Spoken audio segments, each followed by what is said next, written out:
Bonjour, je m'appelle Redouane Bellani et je suis le responsable pour la France et pour l'Europe du Sud de Commerçant Média. Donc ça fait 15 ans que j'évolue dans le secteur du marketing digital avec des expériences en agence média, régie publicitaire et dans des sociétés de technologie publicitaire et technologie marketing. Commerçant est un spécialiste de la personnalisation publicitaire. Si vous êtes un retailer, nous vous aidons à ajouter à votre mix média ce que nous appelons un programme de display relationnel. En fait, il s'agit de séquences de communication publicitaire continue qui vont s'exécuter en fil rouge pour chacun de vos visiteurs et vos clients. C'est des séquences publicitaires qui sont complètement automatisées et complètement autonomes.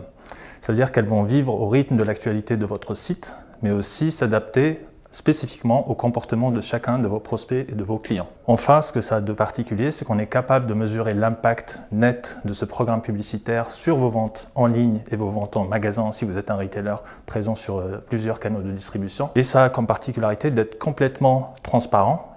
Et donc c'est une méthodologie qui peut être auditée par le tiers de votre choix. Donc on travaille principalement sur du retail avec des acteurs comme Conforama, comme L'Occitane, comme Damar, comme Topshop et aux États-Unis, puisqu'il y a une société américaine, Foot Locker, Gap et d'autres acteurs dans le secteur du retail. C'était un événement très intéressant pour nous. Enfin, si on n'avait pas participé à l'événement à Barcelone, on aurait déjà moins de clients aujourd'hui. Évidemment, on n'a pas eu 100% des discussions qui sont finies ou ont abouti à des collaborations, mais ce que je peux dire, c'est que 100% des discussions étaient très intéressantes et ça, c'est dû à deux choses, enfin, selon nous. C'est qu'il y avait en termes de qualité d'audience une qualité qui était, on va dire, exceptionnelle, mais aussi en termes de qualité d'écoute. Et on pense que c'est la combinaison des deux qui va faire qu'un succès est au rendez-vous dans ce genre d'événement. Ce qu'on attend à l'événement Berlin, c'est un petit peu ce qu'on avait vu dans les deux précédentes éditions, parce qu'on a participé à l'EBG Londres pour la première édition, et c'est de voir ce que ça va donner au niveau du contenu.